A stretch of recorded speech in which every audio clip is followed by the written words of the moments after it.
बिस्मिल्लाहिर्रहमानिर्रहीम। नाज़रीन अस्सलाम वालेकुम। मैं हूँ आपका मेज़बान साबिर शाकिर वफाकी दारुल हुकूमत इस्लामाबाद से। कुछ अहम तरीन ख़बरें हैं और ख़बरें जी आपको मैंने एक इंडिया के बारे में बताया था कि इंडिया की गर्दन दबोची जा चुकी है और इंडिया की शहरग पे चीन जो है वो पहुँच चुका है और उस पे उसका कंट्रोल हो चुका है। ये मैंने आपको ख़बर दी थी। अब उसकी मज़ीद तफ़सीलात कुछ आपको दे रहा हूँ, वो उससे भी ज़्यादा आप जान के हैरान होंगे कि इंडिया जो है वो किस कदर शिकंजे में आ गया है और क्यों इतना ज़्यादा वावेला कर रहा है और इंडिया की कौन कौन सी रियासतें जो हैं वो कट जाने का ख़तरा है, यानी इंडिया के टुकड़े होने का ख़दशा मौजूद है।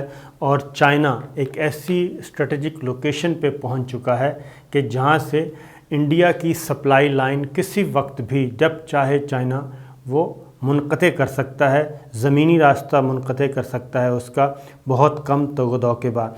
बुनियादी तौर पे चीन और भूटान के दरमियान ये एग्रीमेंट हुआ है।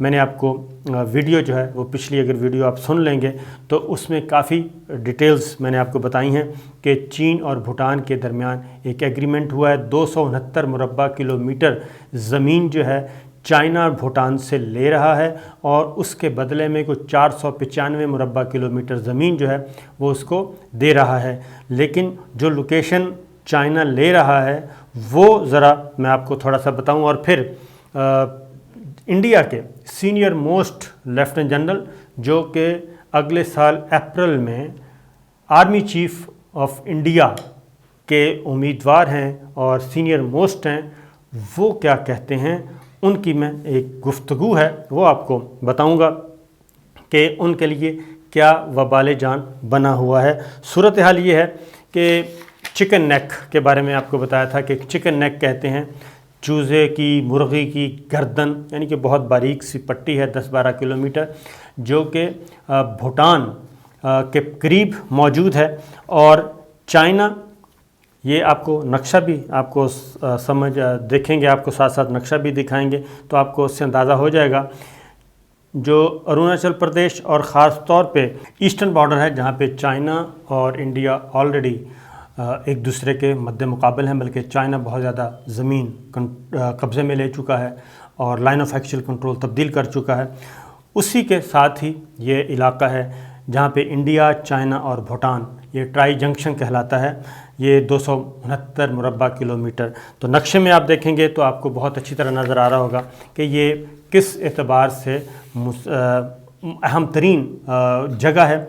और इसकी वजह से इंडिया की कौन कौन सी 7 रियासतें, जिनको 7 सिस्टर्स के नाम से याद किया जाता है, 7 रियासतें इंडिया की बिल्कुल अलग हो सकती हैं। और ये वही 7 रियासतों में से, 7 सूबों में से 7 इकाइयाँ जो हैं उनमें से अक्सर में इस वक्त शोरश है और वहाँ पे अलहदगी पसंदी की तहरीकें चल रही हैं, बल्कि मजबूत तरीन हैं, वो मैं आपको बताता हूँ। लेकिन पहले ये 495 मुरब्बा किलोमीटर का इलाका जो है वो जिकारलिंग और पासिमलिंग वादियों का इलाका है जो कि भूटान के शुमाल में है।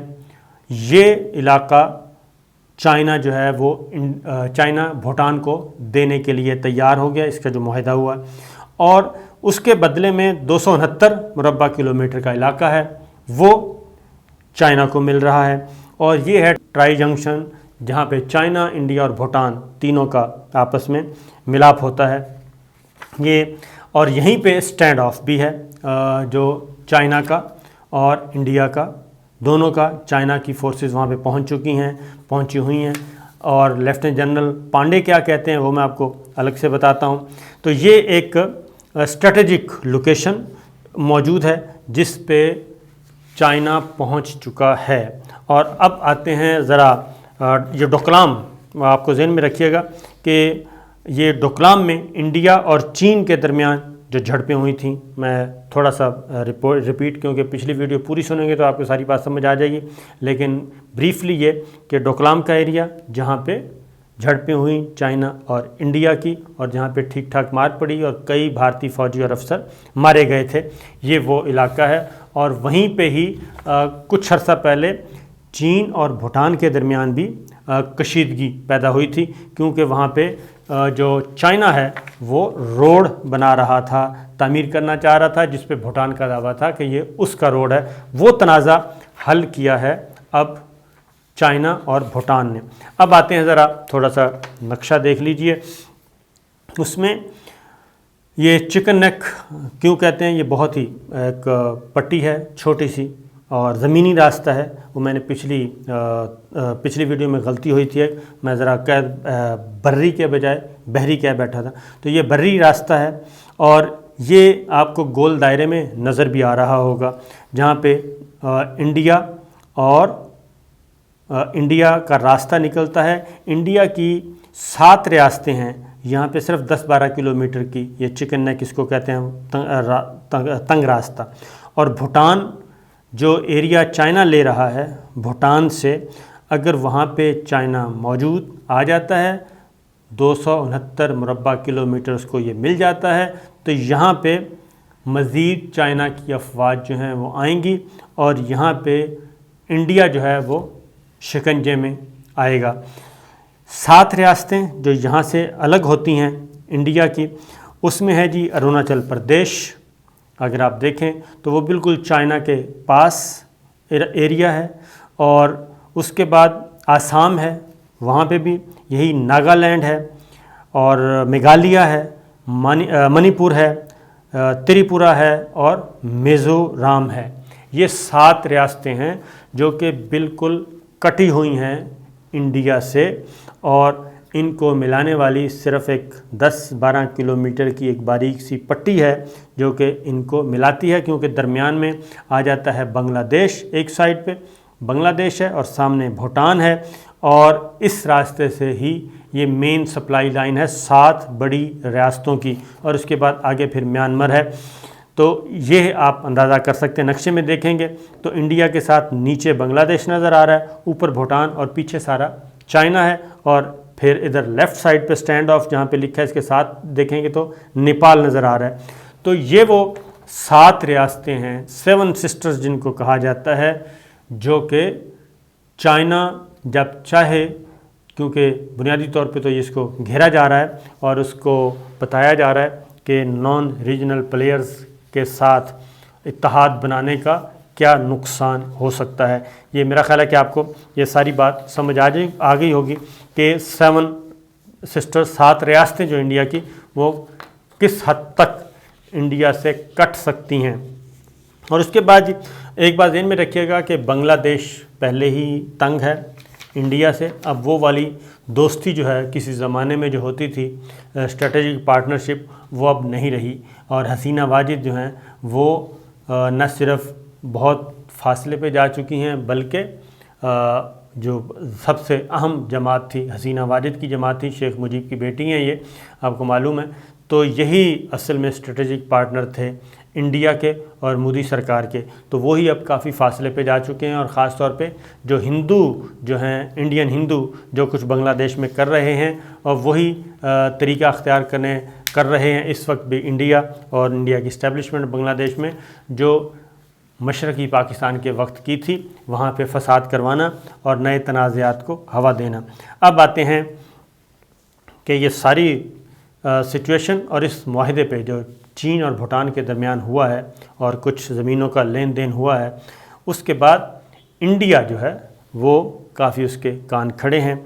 और ईस्टर्न आर्मी कमांडर जो हैं लेफ्टिनेंट जनरल मनोज पांडे, वो क्या कह रहे हैं, उनको ज़रा गौर से सुनिएगा। ये रूपा अरुणाचल प्रदेश, और अरुणाचल प्रदेश ये उसी एरिया के आर्मी कमांडर हैं, कोर कमांडर आप कह लें। अरुणाचल प्रदेश जहाँ पे लड़ाई चल रही है, ये आपको दिखा भी दी जाएगी कि अरुणाचल प्रदेश चाइना के साथ बिल्कुल बाउंड्री पे ये स्टेट है। और बाकी इसके नीचे जो हैं वो बाकी रियासतें हैं, जहाँ पे आसाम, जहन में रखिएगा कि आसाम जहाँ पे मुसलमानों को बेघर किया जा रहा है, मुसलमानों के घर मस्मार किए जा रहे हैं, और वहाँ पे मुसलमानों की जो डेड बॉडीज़ थी उन पे भी रक्स किया गया, जिसकी वजह से पूरी दुनिया में रुस्वा हो रहा है। न सिर्फ पूरी दुनिया में बल्कि OIC के साथ साथ इंडिया के अंदर भी इसके बारे में काफ़ी ज़्यादा अनरेस्ट है और ज़्यादा मामलात ख़राब हुए हैं। आसाम के साथ नीचे नागालैंड है, नागालैंड वाले भी अलहदगी पसंद और अलहदा वतन चाहते हैं। उसके बाद मणिपुर और नीचे है मिज़ोरम। ये सारी की सारी पट्टी जो है वो कंट्रोल किया है चाइना ने। अब अरुणाचल प्रदेश के आर्मी कमांडर क्या कहते हैं। अरुणाचल प्रदेश भूटान के साथ मिलता है जी, और अरुणाचल प्रदेश जो इंडियन रियासत है उसकी वसी बाउंड्री चाइना के साथ है और उसके बाद भूटान के साथ है, ये दो। और अब आते हैं मनोज पांडे, वो ये कहते हैं कि जो चाइना के ट्रूप्स हैं वो बहुत ज़्यादा बड़े नंबरों पे, बड़ी तादाद में चाइना के ट्रूप्स जो हैं वो लाइन ऑफ एक्चुअल कंट्रोल पे चाइना ने मूव किए हैं। चाइना ने मज़ीद अपने रिज़र्व जो ट्रूप्स थे उसकी बड़ी तादाद वो कहते हैं कि अरुणाचल प्रदेश ईस्टर्न बॉर्डर पे लेके आ गया है चाइना, और ये गैर मामूली है। और उस पर उन्होंने कहा है कि ये तशवीशनाक है, ये भारत के लिए ख़तरे की घंटी है। ये हम नहीं कह रहे, ये लेफ्टिनेंट जनरल मनोज पांडे कह रहे हैं जो सीनियर मोस्ट कमांडर हैं और इस वक्त वो ईस्टर्न कमांड कर रहे हैं, यानी कि कोर कमांडर आप कह लें। अरुणाचल प्रदेश और ईस्टर्न बॉर्डर जो कि डोकलाम का एरिया भी है और हिमालयन चोटियाँ जो हैं वो उस साइड पे आती हैं। तो ये सारे का सारा जहाँ पे ऑलरेडी चाइना कब्ज़ा कर चुका है और लाइन ऑफ एक्चुअल कंट्रोल को तब्दील कर चुका है। इसमें वो कहते हैं कि जी लास्ट ईयर की निस्बत, जो टेंशन लास्ट ईयर की निस्बत थी वो अब उसमें इंक्रीज़ हुई है, और इस अंदाज में चीनी ट्रूप्स का आना और चीनी ट्रूप्स का यहाँ पे बड़ी तादाद में इस बड़े पैमाने पे एक्सरसाइज करना ये इंडिया के लिए ख़तरे की घंटी है, मैटर ऑफ कंसर्न है। इस पे ज़रा वो कहते हैं कि ज़रा कान खड़े करने चाहिए। इवन वो कहते हैं कि जी कि जो डेवलपमेंट्स हो रही हैं इंक्लूडिंग एडिशनल जो ट्रूप्स आए हैं चाइना के और ऑपरेशनल डेप्थ एरियाज़ में, ये भी इंडिया के लिए ख़तरे की घंटी है और इसके लिए हमें प्लानिंग करने की ज़रूरत है। उसके बाद आगे वो कहते हैं अगेन अगली बात जो कहते हैं वो ये कह रहे हैं कि ये जो ड्यूल मिलिट्री और सिविल, dual military and civil use of new border villages created by China, वो कहते हैं ये भी कंसर्न है और ख़ास तौर पे ऑपरेशनल प्लानिंग की जा रही है चाइना की तरफ से, ऑपरेशनल प्लानिंग की जा रही है। मिलिट्री और सिविल दोनों तरह की जो वहाँ पे डेवलपमेंट्स हो रही हैं वो गैर मामूली नौइयत की हैं और इससे उन्होंने अपनी मोबिलाइजेशन भी बढ़ा दी है, चाइना ने एक्टिविटीज़ बढ़ा दी हैं, पेट्रोलिंग बढ़ा दी है लाइन ऑफ एक्चुअल कंट्रोल पे, और लाइन ऑफ एक्चुअल कंट्रोल को ऑलरेडी चाइना तब्दील कर चुका है। और उसके बाद वो पांडे जो हैं वो सिर्फ यहाँ तक ही नहीं रहते बल्कि ख़ास तौर पे जो एनालिस्ट हैं, डिफेंस एनालिस्ट, वो कह रहे हैं कि पांडे की जो गुफ्तगू है वो काफ़ी अलार्मिंग है और ख़ास तौर पे इंडिया के लिए, और वो बुनियादी तौर पे तमाम ख़तरात के बारे में बता रहे हैं जो कि मुस्तकबिल में आ सकते हैं। और जो वो कहते हैं कि 3-4 इश्यूज़ ख़ास तौर पे उन्होंने कहा है कि ख़तरनाक हैं। एक ये है कि रिज़र्व ट्रूप्स का आना और बड़ी तादाद में आना, और चाइना की तरफ से वहाँ पे एक्टिविटीज़ को इंक्रीज़ करना और वहाँ पे ट्रेनिंग एक्सरसाइज को इन डेप्थ एरियाज़ में बढ़ाना और फिर और ऑपरेशनल मामलात को आगे बढ़ाना, ये सब के लिए सब के सब इंडिया के लिए बहुत ज़्यादा ख़तरे का सबब बन सकते हैं। और इसके लिए जो अगली बात है ख़तरनाक, वो ये है कि हमारी, वो कहते हैं कि हम सिर्फ अभी तैयारियां कर रहे हैं और हमारे पास ट्रूप्स जो हैं वो उन्होंने कहा कि हमारे पास लिमिटेड नंबर्स हैं। हम कोशिश कर रहे हैं कि कम से कम इतने ट्रूप्स हम यहाँ पे जहाँ जहाँ चाइना अपनी इंक्रीज़ कर रहा है, मोबिलाइज़ अपने ट्रूप्स को कर रहा है और इंक्रीजिंग हो रही है एक्टिविटीज़ में, वहाँ पे कम से कम इस हद तक अपने ट्रूप्स लगा दें कि मज़ाहमत کر سکیں، دفاع کر سکیں اپنا، حملے والی بات تو وہ کہتے ہیں ہے ہی نہیں، صرف اپنے آپ کو، اپنی زمین کو بچا سکیں۔ لیکن زمین بچتی ہے یا نہیں، یہ تو بعد کی بات ہے۔ ایک جو وہاں پہ دلی سرکار میں جو شور مچا ہوا ہے وہ یہ ہے کہ یہ چائنا صرف اکیلے نہیں کر رہا، بلکہ دوسری جانب پاکستان بھی اس کے ساتھ ملا ہوا ہے، اور ایک انڈیا نے ایک اور حرکت بھی کی چیک کرنے کے لیے، اور کوئی نہ کوئی وہ ڈرامہ کرنا چاہ رہا تھا۔ خاص طور پہ یہ سیکنڈ ٹائم ہوا ہے 5 فروری 2019 میں جب بالا کوٹ ہوا اور پاکستان نے جب طیارے گرائے، ابھینندن اریسٹ ہوا، تو اس کے بعد بھی آبدوز ایک آئی تھی کراچی کے سمندروں میں، کراچی کی طرف آنے کی کوشش کی تھی، اس کو لاک کر لیا تھا ہماری بحریہ نے، اور لاک کر کے بتا کے اس کو چھوڑ دیا تھا کہ ہم اپنی جو کیا کہنا چاہیے اتنی حد تک، اس حد تک ہم نہیں بڑھانا چاہتے ٹینشن کہ ہم بڑی جنگ کی طرف جائیں، تو اس کو چھوڑ دیا تھا خبردار کر کے، وارننگ دے کے۔ 16 اکتوبر کو پھر ایک واقعہ ہوا ہے، اور انڈین آبدوز جو ہے وہ کراچی پاکستان کے پانیوں کی طرف آ رہی تھی، لیکن وہ بھی پکڑی گئی، اس کو بھی ٹریس کیا گیا اور اس کو بھی ٹارگٹ کیا گیا، اور ٹارگٹ کر کے لاک کر کے اس کو بھی واپس جانے پہ مجبور کیا گیا۔ تو یہ کچھ نہ کچھ ایسی ایکٹیویٹیز ہو رہی ہیں جس کی وجہ سے ہمیں بھی الرٹ ہونے کی ضرورت ہے، اور خاص طور پہ چائنا اور پاکستان کی جو آپس میں اسٹریٹجک پارٹنرشپ ہے اس کو توڑنے کی کوشش کی جا رہی ہے۔ تو اس کے لیے ظاہر ہے ہمارے ڈیسیشن میکنگ اور پالیسی میکرز جو ہیں وہ موجود ہیں۔ تو یہ ہے سچویشن اس ساری خبر کی دوسری قسط کہ کون کون سی ریاستیں انڈیا کی خطرے میں ہیں۔ اجازت دیجیے، اللہ حافظ۔